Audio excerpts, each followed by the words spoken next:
ಹುಡುಗಿ ಅಂತ ಏನು ಒಂದು ಗ್ರಾಮ ಇದೆ, ಅಲ್ಲಿ ನಮ್ಮ ಪಂಪ್ ಹೌಸ್ ಇದೆ, ಈ ಕಾರಂಜ ಜಲಾಶಯದ್ದು.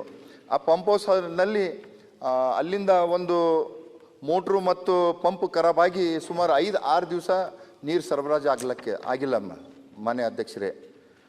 ಅಧಿವೇಶನ ಮುಗಿಸ್ಕೊಂಡು ಅಲ್ಲಿ ಭೇಟಿ ಕೊಟ್ಟಿದ್ದಾಗ ಆ ಪಂಪ್ ಹೌಸ್ನಲ್ಲಿ 3 ಮೋಟ್ರುಗಳಿದೆ ಮಾನ್ಯ ಅಧ್ಯಕ್ಷರೇ. ಒಂದು ಎಡಿಷನಲ್ ಮೋಟ್ರ್ ಇದೆ, 2 ನಡೀತಾ ಇದೆ. ಆ ಒಂದು ಎಡಿಷನಲ್ ಮೋಟ್ರು 1.5 ವರ್ಷ ಆಗ್ತು, ರಿಪೇರಿ ಕೊಟ್ಟು ಕಳಿಸಿದ್ದಾರೆ. ಹೇಳಿ, ಅದೇ ಅದಕ್ಕೆ ಹೇಳ್ತಾ ಇದ್ದೀನಿ ಸಚಿವರೇ, ನೀರು ಸಮಸ್ಯೆ. ಒಂದು ಮೋಟ್ರು 1.5 ವರ್ಷ ಆಯ್ತು, ಅದಕ್ಕೆ ರಿಪೇರ್ ಮಾಡಿ ತಂದಿಲ್ಲ. 2 ಮೋಟ್ರ್ ಇತ್ತು, ಅವು 2 ಮೋಟ್ರು ಕೂಡ ಹಾಳಾಗಿದೆ ಮಾನ್ಯ ಅಧ್ಯಕ್ಷರೇ. ನಾನು ಹೇಳೋದಿಷ್ಟೇ, ಒಂದು ಪಂಪ್ ಖರಾಬ್ ಆಗ್ತು ಅಂತಂದ್ರೆ ಅದು ರಿಪೇರ್ ಮಾಡ್ಲಾಕ 1-2 ದಿವಸ ಮ್ಯಾಕ್ಸಿಮಮ್ ಆಗುತ್ತೆ. ಅದೇ ಅಧಿಕಾರಿಗಳು 6-8 ದಿವಸ ಕೂಡ ಆದ್ರೆ ಯಾಕೆ ಇದು ಮಾಡ್ತಾ ಇದಾರಂತ ನನ್ನ ಮಾನ್ಯ ಸಚಿವರಿಗೆ ಕೇಳಕ್ಕೆ. ಮಾನ್ಯ ಅಧ್ಯಕ್ಷರೇ, ನಮ್ಮ ಸಿದ್ದು ಪಾಟೀಲ್ ಹುಮ್ನಾಬಾದ್ MLA ಅವರು ಪ್ರಶ್ನೆ ಕೇಳಿದ್ದಾರೆ. ಹುಮ್ನಾಬಾದ್ TMCನಲ್ಲಿ ಡ್ರಿಂಕಿಂಗ್ ವಾಟರ್ದು ಸಮಸ್ಯೆ ಆಗಿ 5-6 ದಿವಸದಿಂದ ಅಲ್ಲಿ ಸಮಸ್ಯೆ ಆಗಿ ಜನರಿಗೆ ನೀರು ಸಿಕ್ಕಿಲ್ಲ. ಮತ್ತೆ ಅಧಿಕಾರಿ 2 ದಿವಸ ಕೆಲಸ 1 ವೀಕ್ ಟೈಮ್ ತಗೊಂಡಿದ್ದಾರೆ, ಕೆಲಸ ಮಾಡಿಲ್ಲ. ಮತ್ತು ರಿಸರ್ವ್ನಲ್ಲಿ ಯಾವಾಗಲೂ 1-2 ಮೋಟರ್ ಇಡಬೇಕಾಗ್ತದೆ, ಅದು ಮೋಟರ್ ಪಂಪ್ ಹೌಸ್ನಲ್ಲಿ ಇಟ್ಟಿಲ್ಲ. 1 ಮೋಟರ್ 1.5 ವರ್ಷದಿಂದ ರಿಪೇರ್ ಮಾಡಿಲ್ಲ. ಇದ್ರ ಬಗ್ಗೆ ಎಸ್ಪೆಷಲಿ ಡ್ರಿಂಕಿಂಗ್ ವಾಟರ್ ಸಲಹೆಗೆ ಮಾನ್ಯ ಮುಖ್ಯಮಂತ್ರಿ ಸಿದ್ದರಾಮಯ್ಯ ಸಾಹೇಬರು ಸುಮಾರು ಸಲ ಮೀಟಿಂಗ್ ತಗೊಂಡಿದ್ದಾರೆ. ಆ ಮೀಟಿಂಗ್ನಲ್ಲಿ ಸೆಕ್ರೆಟರೀಸ್ ಮತ್ತು DC, CO, ಕಮಿಷನರ್ಸ್ ಎಲ್ಲರೂ ಅಟೆಂಡ್ ಮಾಡಿ ಎಸ್ಪೆಷಲಿ ಡ್ರಿಂಕಿಂಗ್ ವಾಟರ್ಗೆ ಎಲ್ಲ ಕಡೆ ಎಲ್ಲ ಪ್ಲೇಸಸ್ನಲ್ಲಿ ತೊಂದರೆ ಆಗಬಾರ್ದು ಅಂತ ಸ್ಟ್ರಿಕ್ಟ್ಲಿ ಡೈರೆಕ್ಷನ್ ಕೊಟ್ಟಿದ್ದಾರೆ. ಇವರ ಸಮಸ್ಯೆ ಒಂದು ಹೇಳಿ. ಮತ್ತೆ ಅಲ್ಲಿ ಸಮಸ್ಯೆ ಆದರೂ ಡೈರೆಕ್ಟ್ಲಿ DC, CS, ಕಮಿಷನರ್ಗೆ ನಾನು ಆ್ಯಕ್ಷನ್ ಮಾಡಿದ್ದೀನಿ ಅಂತ ಹೇಳಿದ್ದಾರೆ.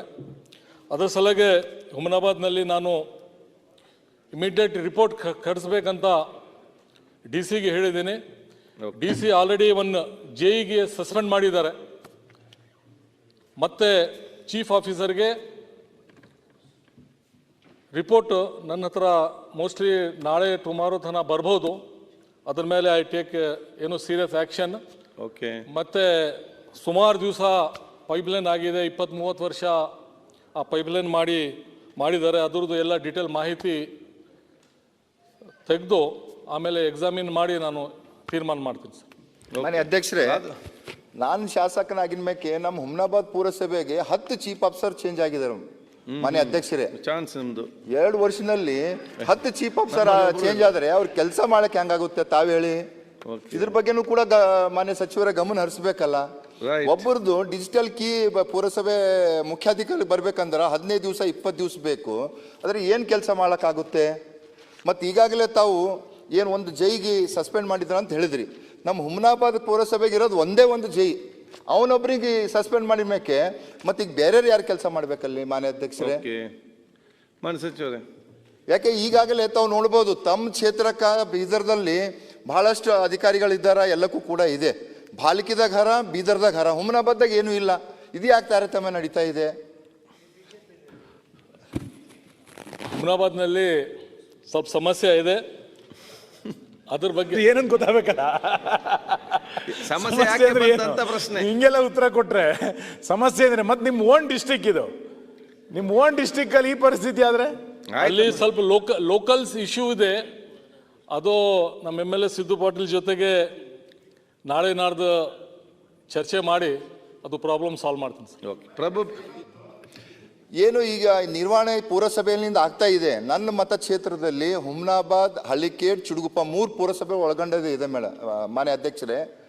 ಅದಕ್ಕಾಗಿ ಇವತ್ತು KWS ಅದು ನಿರ್ವಹಣೆ ಮಾಡಿದ್ರೆ ಒಳ್ಳೇದಾಗ್ತದ. ಪುರಸಭೆಯಿಂದ ಯಾರೇ ಟೆಕ್ನಿಕಲ್ ಕೂಡ ಜೈ ಇಲಾಖೆದು ಯಾರು ಕೂಡ ಮೀಟಿಂಗ್ ಇಲ್ಲ. ಮಾಡ್ತಂತ ಹೇಳಿದಾರಲ್ಲ ಕೂತ್ಕೊಂಡು. ಅದಕ್ಕಾಗಿ ಮಾನ್ಯ ಸಚಿವರೇ, ಇವತ್ತೇನು ನಮ್ದು ಕಾರಂಜ ಜಲಾಶಯದಿಂದ ನಮ್ಮ ಕ್ಷೇತ್ರಕ್ಕೆ ಅಂದ್ರೆ ಚುಡ್ಗುಪ್ಪ, ಹುಮ್ನಾಬಾದ್, ಹಳಕೇಡ್ಕ ಈ ನೀರು ನಿರ್ವಹಣೆ ಮಾಡ್ತಾ ಇದ್ದಾರ. ಆ KWSಗೆ ಇಲಾಖೆ ಕೊಟ್ಟರ ಒಳ್ಳೆ ರೀತಿಯಿಂದ ಆಗ್ತದಂತ ತಮ್ಮ ಹತ್ರ ನಾನು ಇದು ಮಾಡ್ತಾ ಇದ್ದೀನಿ. ಮೊನ್ನೆ ನಾನೇ